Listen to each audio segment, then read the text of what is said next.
Hello everyone, मैं आप सभी का आपके अपने चैनल में स्वागत करती हूं। आई होप कि आप सभी लोग अच्छे होंगे। आज की वीडियो में हम लोग बिहार एसटीटी की 2022 से संबंधित कुछ प्रश्न को देखने वाले हैं। यह प्रश्न शिक्षण कला एवं अन्य दक्षता से संबंधित होंगे और शिक्षण कला एवं अन्य दक्षता से 50 क्वेश्चन पूछे जाएंगे, जिसमें 50 नंबर का रहेगा। यह क्वेश्चन 50 रहेगा और नंबर भी 50 नंबर का पूछा जाएगा। प्रत्येक क्वेश्चन के लिए 1 नंबर रहेगा। तो चलिए हम लोग देखते हैं क्वेश्चन को। तो फर्स्ट क्वेश्चन है, निम्नलिखित में से शिक्षक का प्रमुख कार्य है। तो शिक्षक का प्रमुख कार्य क्या है?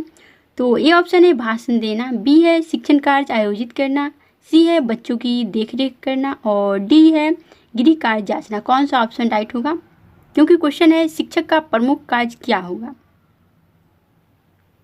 तो बी ऑप्शन राइट होगा, शिक्षण कार्य आयोजित करना। शिक्षक का प्रमुख कार्य जो होगा शिक्षण कार्य आयोजित करना, बी ऑप्शन राइट है। चलिए अब हम लोग नेक्स्ट क्वेश्चन को देखते हैं। तो सेकंड क्वेश्चन कहा जा रहा है, शिक्षक को विद्यालय के अंदर तथा बाहर आदर्श जीवन बिताना चाहिए, अन्यथा। फर्स्ट ऑप्शन है ए में है समाज उसे मान्यता नहीं देगा, बी में है समाज में उसकी मान मर्यादा घट जाएगी, सी में है वह छात्रों में चरित्र निर्माण नहीं कर पाएगा और डी में है वह शुरू के स्तर से गिर जाएगा। कौन सा ऑप्शन राइट होगा? क्योंकि क्वेश्चन में है कहा जा रहा है शिक्षक को विद्यालय के अंदर तथा बाहर आदर्श जीवन बिताना चाहिए, अन्यथा क्या होगा? तो बी ऑप्शन राइट होगा, समाज में उसकी मान मर्यादा घट जाएगी। शिक्षक को विद्यालय के अंदर तथा बाहर जो है आदर्श जीवन बिताना चाहिए, समाज में जो है उसकी मान मर्यादा घट जाएगी। यदि कोई शिक्षक है और वह विद्यालय के अंदर तथा बाहर आदर्श जीवन नहीं बिताता है तो क्या होगा कि उसकी प्रतिष्ठा जो है कम हो जाएगी समाज में। थर्ड नंबर क्वेश्चन में कहा जा रहा है, मानसिक रूप से स्वस्थ शिक्षक ही जीवन के समस्त क्षेत्रों में दृष्टिगोचर हो सकता है। ए ऑप्शन है उत्तम समायोजन से परिपूर्ण, बी में है संतुलित संवेगात्मक स्थिति से परिपूर्ण और सी में उत्तम दृष्टि से युक्त और डी में उत्तम शारीरिक स्वास्थ्य से युक्त। कौन सा ऑप्शन राइट होगा? क्योंकि क्वेश्चन में कहा जा रहा है मानसिक रूप से स्वस्थ शिक्षक ही जीवन के समस्त क्षेत्रों में दृष्टिगोचर हो सकते हैं। बताइए कौन सा ऑप्शन राइट होगा? तो फर्स्ट ऑप्शन राइट होगा, उत्तम समायोजन से परिपूर्ण। फर्स्ट ऑप्शन ए वाला होगा, सो राइट होगा। क्योंकि क्वेश्चन में कहा जा रहा है मानसिक रूप से स्वस्थ शिक्षक ही जीवन के समस्त क्षेत्रों में दृष्टिगोचर हो सकता है। जो उत्तम समायोजन से परिपूर्ण होगा वही स्वस्थ शिक्षक ही जीवन के समस्त क्षेत्रों में जो है दृष्टिगोचर हो सकता है। बाकी सभी ऑप्शन रॉन्ग है। संतुलित संवेगात्मक स्थिति से परिपूर्ण नहीं, ये रॉन्ग है। उत्तम दृष्टि से युक्त ये भी रॉन्ग, फिर उत्तम शारीरिक स्वास्थ्य से युक्त ये भी रॉन्ग होगा। फर्स्ट ऑप्शन राइट है। 4 नंबर क्वेश्चन में मानसिक रूप से स्वस्थ शिक्षक को निम्नलिखित में से कौन सा गुण अपनाना अनिवार्य है? ए में है आत्मोपचार, बी में है आत्मनिरीक्षण, सी में है स्वअहंकार और डी में है परोपकार। बताइए कौन सा ऑप्शन राइट होगा? तो इसका बी ऑप्शन राइट होगा, आत्मनिरीक्षण। क्योंकि क्वेश्चन में कहा जा रहा है मानसिक रूप से स्वस्थ शिक्षक को निम्नलिखित में से कौन सा गुण अपनाना चाहिए, गुण अपनाना जो है अनिवार्य है, तो आत्मनिरीक्षण अपनाना अनिवार्य है। बाकी सभी रॉन्ग है। आत्मोपचार ये भी रॉन्ग, फिर स्व अहंकार तो शिक्षक में जो है अहंकार की भावना आ जाएगी तो ये भी रॉन्ग, परोपकार ये भी रॉन्ग। सबसे बेस्ट ऑप्शन है आत्मनिरीक्षण, क्योंकि टीचिंग एप्टीट्यूड ऐसा सब्जेक्ट है जिसमें जो लगेगा आप लोगों को सभी ऑप्शन राइट है, परंतु उसका बेस्ट उसमें जो है बेस्ट ऑप्शन को चूज करना रहता है। 5 नंबर क्वेश्चन में एक शिक्षक के मानसिक स्वास्थ्य का परिचायक गुण है। ए में है आत्म प्रवचना, बी में है परिपक्वता या फिर पूर्ण व्यवहार और सी में है आत्म अनुकूलन और डी में है व्यापकता। कौन सा ऑप्शन राइट होगा? क्वेश्चन में है एक शिक्षक के मानसिक स्वास्थ्य का परिचायक गुण है, तो बी ऑप्शन राइट होगा। परिपक्वता जो है एक शिक्षक के मानसिक स्वास्थ्य का परिचायक गुण है, बी ऑप्शन राइट है। अब हम लोग नेक्स्ट क्वेश्चन की तरफ चलते हैं। क्वेश्चन नंबर 7 में बच्चों में आध्यात्मिक गुणों के विकास के लिए कौन सा उपाय शिक्षकों द्वारा किया जाना चाहिए? ये ऑप्शन है प्रातः प्रार्थना, बी है संस्कृत के नैतिक पाठों का पाठ, फिर सी है नैतिक सिद्धांतों की पुस्तक को लगाना और डी है उपयुक्त सभी। बताइए कौन सा ऑप्शन राइट होगा? क्योंकि क्वेश्चन में कहा जा रहा है बच्चों में आध्यात्मिक गुणों के विकास के लिए कौन सा उपाय शिक्षकों द्वारा किया जाना चाहिए आध्यात्मिक गुणों के विकास के लिए, तो उपयुक्त सभी ऑप्शन जो होगा सो राइट होगा, डी ऑप्शन राइट होगा। क्योंकि फर्स्ट ऑप्शन है ए में प्रातः प्रार्थना ये भी सही है, क्योंकि आध्यात्मिक गुणों के विकास के लिए कौन सा उपाय शिक्षकों द्वारा किया जाना चाहिए, तो ए में है प्रातः प्रार्थना, ये भी सही। फिर बी में है संस्कृत के नैतिक पाठों का पाठ, ये भी सही। फिर सी में है नैतिक सिद्धांतों की पुस्तक को पढ़ना या लगाना, तो डी ऑप्शन राइट होगा। अब हम लोग नेक्स्ट क्वेश्चन की तरफ चलते हैं और देखते हैं क्वेश्चन नंबर 8 को। क्वेश्चन नंबर 8 में है आध्यात्मिकता का छात्रों के लिए अर्थ है। ए में है आत्मनिरीक्षण का विकास, बी में है नैतिकता का विकास, सी में है सुंदर मूल्यों का विकास, डी में है उपयुक्त सभी। कौन सा जो है ऑप्शन सो राइट होगा बताइए, क्योंकि क्वेश्चन है आध्यात्मिकता का छात्रों के लिए अर्थ है, तो डी ऑप्शन राइट होगा उपयुक्त सभी, क्योंकि फर्स्ट में आत्मनिरीक्षण का विकास, ये भी सही है।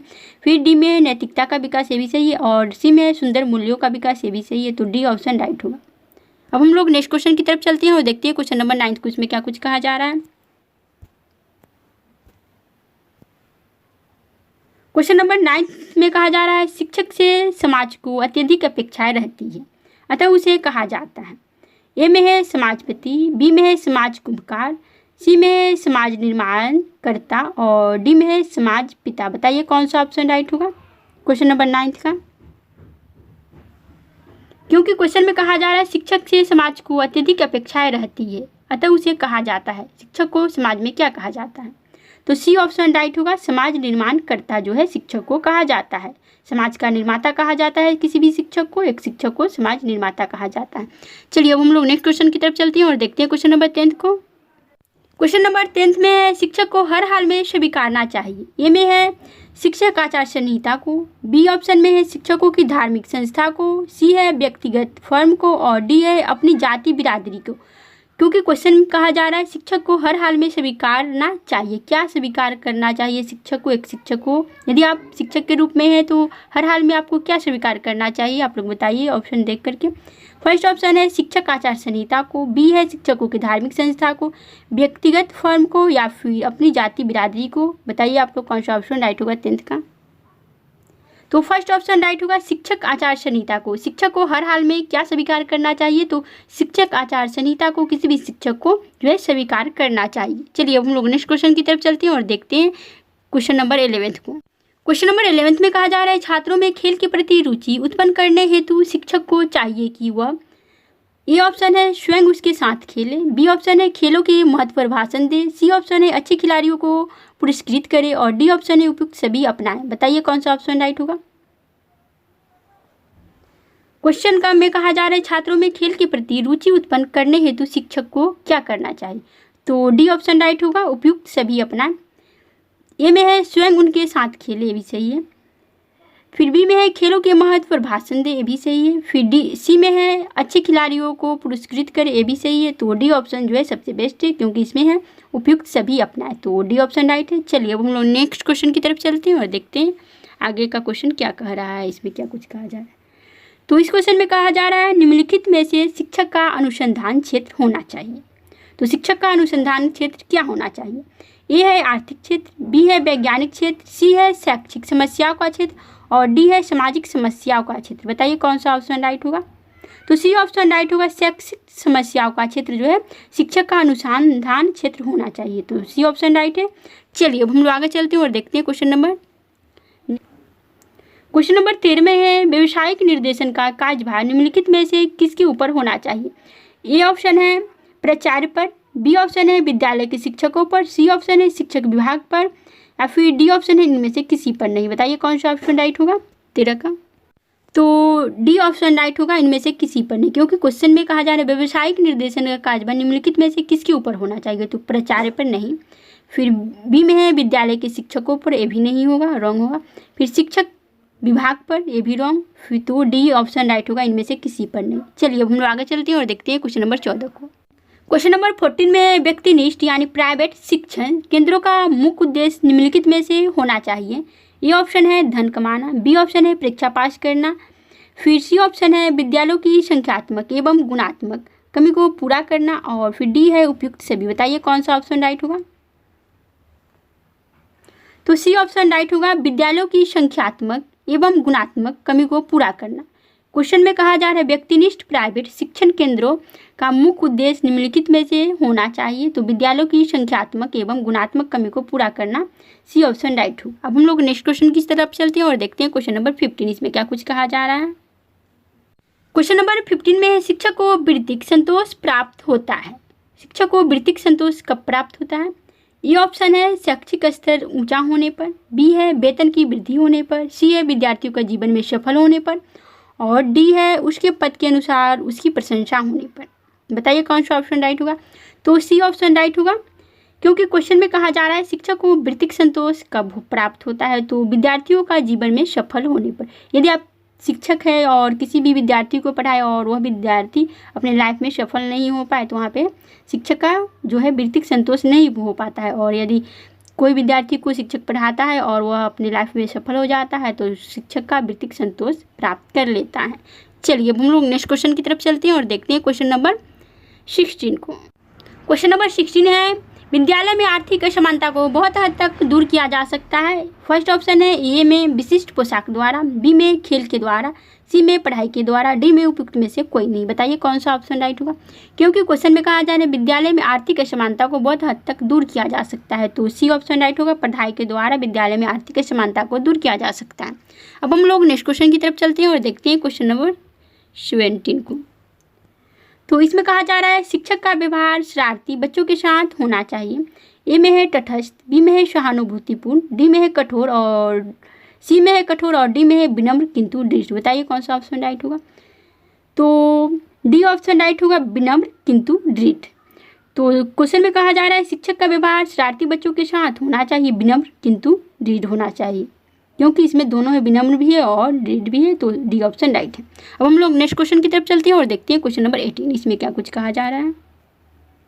क्वेश्चन नंबर 18 में है अच्छे शिक्षक का उद्देश्य निम्नलिखित में से होना चाहिए। ए में है सृजनात्मक सक्रियता में विश्वास करना, बी में है अपने जीवन को अधिक सुंदर तथा सुव्यवस्थित बनाना, सी में है जीवन के नए मूल्यों, नए विचारों व परिवर्तनों का स्वागत करना, और डी में है सभी धर्म व जाति वालों से समानता का व्यवहार करना। बताइए कौन सा ऑप्शन राइट होगा?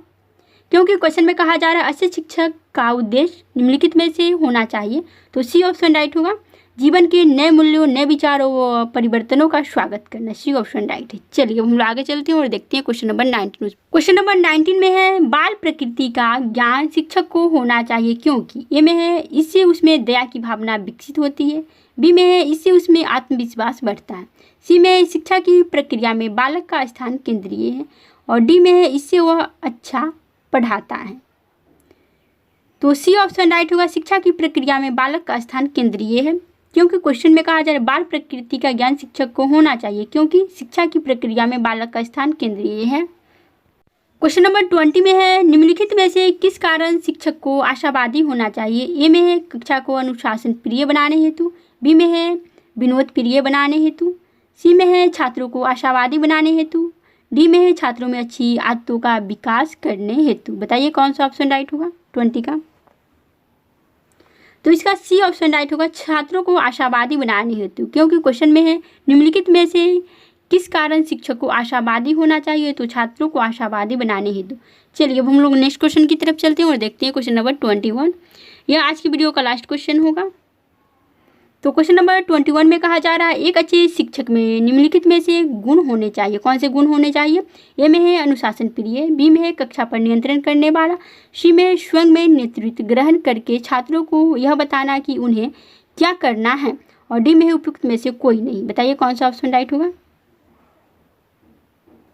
तो सी ऑप्शन राइट होगा, स्वयं में नेतृत्व ग्रहण करके छात्रों को यह बताना कि उन्हें क्या करना चाहिए, सी ऑप्शन राइट होगा। क्योंकि क्वेश्चन में कहा जा रहा था एक अच्छे शिक्षक में निम्नलिखित में से गुण होने चाहिए, तो स्वयं में नेतृत्व ग्रहण करके छात्रों को यह बताना कि उन्हें क्या करना चाहिए, सी ऑप्शन राइट होगा। चलिए आज के लिए इतना ही, फिर मिलेंगे नेक्स्ट वीडियो में।